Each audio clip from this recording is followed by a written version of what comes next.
Hello दोस्तों, आप सभी का स्वागत है हमारे शो में।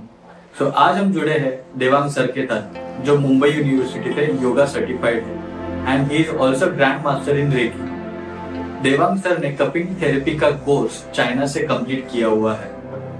सर आयुर्वेद के बारे में बहुत अच्छी जानकारी रखते हैं कि देवांग सर ने आयुर्वेद के बारे में बहुत सारी स्टडीज की हुई है।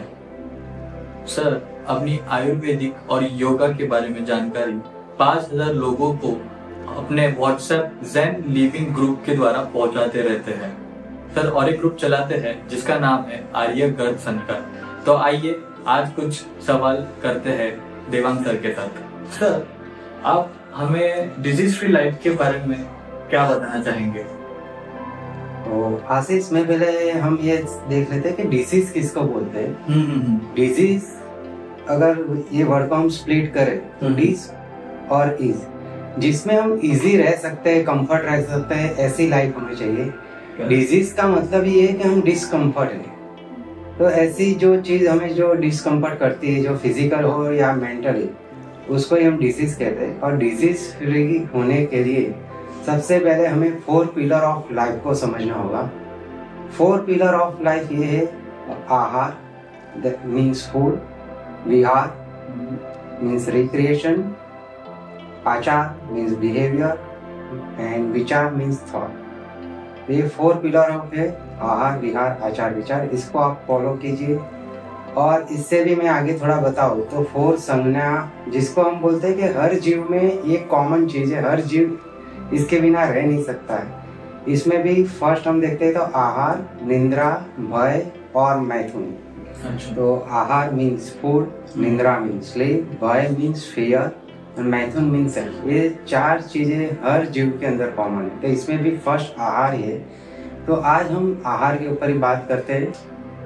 तो सर जैसे आपने बताया हमें, तो हमें आहार किस तरह का होना चाहिए और उसका हमारे शरीर पर क्या प्रभाव पड़ता है? तो आहार के एक्चुअली 3 प्रकार बताएंगे। पूरी सृष्टि जो है, पूरा ब्रह्मांड त्रिगुणात्मक है, जिसको हम योगा फिलोसॉफी में देखते हैं। तो सात्विक, राजसिक और तामसिक। तो सात्विक वो चीजें हैं जो हमें एनर्जेटिक फील करती है, और राजसिक ये चीजें कि जो हमें लेजीनेस थोड़ा क्रिएट करती है और जो डाइजेस्ट करने में थोड़ा हैवी रहता है। और तामसिक चीजें ऐसी होती है जो हमें खाने से एक्चुअली कोई खास फायदा नहीं होता है, जो हमें थोड़ा ज्यादा लेजीनेस फील कराएगी, या तामसिक प्रकृति जो हम जिसको बोलते हैं कि क्रोधी बना देगी। तो ये सब चीजें तमस गुण क्रिएट करती है, तो वो तामसिक चीजें। सात्विक में नॉर्मली जो हम घर का खाना खाते हैं, दाल, खिचड़ी, चावल, रोटी और नॉर्मल सब्जियां, ये सब सात्विक चीजें जो हमें इजीली एनर्जी देती है। और हमें लाइफ में अगर अच्छे से ग्रो करना है तो डिसीज फ्री होने के लिए सात्विक फूड के ऊपर फोकस ज्यादा करना चाहिए। राजसिक चीजें ये होती है कि जैसे राजमा, छोले, नॉनवेज, ये चीजें ऐसी जो हमें डाइजेस्ट करने में थोड़ा डिफिकल्ट होता है, ज्यादा टाइम लगता है डाइजेस्ट करने में। तो ऐसी चीजें नॉर्मली जो हार्डवर्क करते हैं उनके लिए ही होती है। और तामसिक चीजें ये है जैसे दारू, सिगरेट, ये सब जो चीजें हैं, या कुछ ऐसे खाने वाली चीजें जैसे लहसुन, प्याज, ये सब चीजें तमस क्रिएट करती है। इवन टी, कॉफी भी इसमें ही आ जाती है एक कैटेगरी में, कि जो खाने के बाद आपको एनर्जी मिलने वाली है। अगर वो चीजें आपको नहीं मिलती तो आप अपने आप को लश फील करते हैं, तो हम उसके ऊपर डिपेंड हो जाते हैं। ऐसी कोई चीज नहीं लेनी कि जिसके ऊपर हम डिपेंड है और ये लेंगे तो ही हमें एनर्जी फील होगी। तो इसके लिए ये 3 कैटेगरी के फूड होते हैं, तो उसके ऊपर ही हमें फोकस करना चाहिए।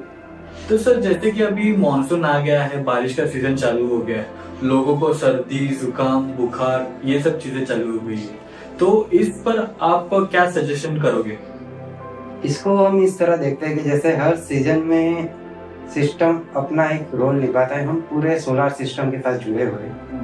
तो जैसे ही बाहर का टेम्परेचर ऊपर नीचे होता है तो नॉर्मली सर्दी, जुकाम, कफ ये नॉर्मल है, हर इंसान को होता है। तो जब भी ऐसी चीजें होती है तो आपको तुरंत डरना नहीं है। फर्स्ट तो फियर निकाल दीजिए कि कई लोग अभी लास्ट टाइम हमने कोविड में जो देखा, तो अभी तो लोगों को सर्दी जुकाम होता है तो एकदम डर जाते हैं। तो पहले तो डरना नहीं, 2-4 दिन का पेशेंस रखिए। हो सकता है आपके घर में भी ऐसे बहुत सारे इंग्रेडिएंट्स होंगे जो आपको हेल्प करते रहेंगे, जैसे हल्दी हो गया, तुलसी हो गया। ऐसे इंग्रेडिएंट्स का पानी आप बॉईल करके लीजिए। और उसके आगे हम जाते हैं, तो अगर आप योगा प्रैक्टिस करते हैं तो शुद्धि क्रिया is the best way of disease free. अगर आपको होना है तो शुद्धि क्रिया के ऊपर फोकस कीजिए, जिसमें हम वमन धोती ये सब कराते। वमन धोती में ये होता है कि जैसे इंसान को हम एक हल्की वॉमिटिंग कराते हैं, जो भी कफ ये सब रहता है वो निकल जाता है, और ये बुखार को भी कंट्रोल करने में बहुत हेल्प करता है। तो सर, अभी आप जैसे जानते हो कि आने वाले कुछ समय में अलग अलग रिलीजन में फास्टिंग ये चालू हो जाएगा। तो क्या उपवास करना, फास्टिंग करना हमारे लाइफ का एक पार्ट है, और वो हमें किस तरह बेनिफिशियल है? तो फास्टिंग हम देखते हैं तो ये आहार का ये पार्ट है, और पार्ट ऑफ लाइफ भी हम इसको बोल सकते हैं। 2016 में डॉक्टर उशी मिकाओ, जो जापानीज साइंटिस्ट है, उनको फास्टिंग के रिसर्च के लिए नोबेल प्राइज मिला है। ये फास्टिंग के बारे में हमारे वेद, आयुर्वेद, बहुत सारे रिलीजन्स में उसके ऊपर फोकस किया है। तो फास्टिंग एक पार्ट है शुद्धि क्रिया का। ये हमारा शरीर पूरा एक मशीन की तरह काम करता है। तो जैसे कोई मशीन को हम कंटिन्यूस काम पे लगाते हैं तो उसको एक रेस्ट देना जरूरी होता है, या उसका जैसे क्लीनिंग हो गया। तो जैसे हमारे पास कार रहती है, हम कार को भी बीच बीच में सर्विस कराते हैं, थोड़ा रेस्ट मिलता है, वैसे ही हमारे शरीर के लिए फास्टिंग एक शुद्धि क्रिया का काम करता है। तो ये बहुत इंपॉर्टेंट है कि आप बीच में हो सके तो इंटरमिटेंट फास्टिंग महीने में एक बार करना चाहिए, जिससे आपका शरीर क्लीन होता है। फास्टिंग बहुत सारे टाइप के होते हैं, जैसे कुछ रिलीजन्स में कुछ भी खाते नहीं, ओनली पानी के ऊपर रहते हैं। कुछ रिलीजन्स में बताते हैं कि सिर्फ फ्रूट्स के ऊपर आप रहिए। तो अलग अलग तरह के फास्टिंग रहते हैं, लेकिन मेरा मानना है कि जो आपकी बॉडी को सूट करे और जो आप कर सके उस तरह का ही आप फास्टिंग कीजिए। कोई भी चीज ओवर करना नहीं है, मीन्स ऐसा भी नहीं है कि महीने महीने तक भूखे रह गए, इस तरह के भी फास्टिंग नहीं करना है। हाँ, लेकिन जिसकी बॉडी को सूट होता है या जो पहले से मेंटली प्रिपेयर है तो ही आप, और आपकी इसकी प्रैक्टिस भी होनी चाहिए। विदाउट प्रैक्टिस डे वन ऐसा कोई यूट्यूब पे या किसी वीडियो पे देख लिया कि इसके बहुत सारे बेनिफिट हैं, तो सडनली कोई चीज स्टार्ट नहीं करनी।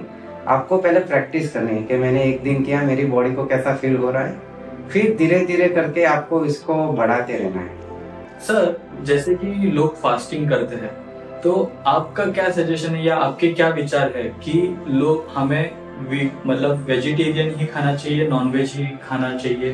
तो आप इस पे हमें क्या बताना चाहेंगे? फास्टिंग के बाद अगर मैं देखने जाऊँ तो जैसे आपने पूछा कि क्या हमें सिर्फ शाकाहारी खाना खाना है या वेज नॉनवेज भी खा सकते हैं। बहुत सारे लोग आज नॉनवेज खा रहे हैं। तो बहुत सिंपल है कि आपका, जैसे मैं योगा के ऊपर अगर हम बात कर रहे हैं, तो आपका इंटेंशन क्या है, आप लाइफ में क्या अचीव करना चाहते हो, वो आपका गोल बहुत ही क्लियर होना चाहिए।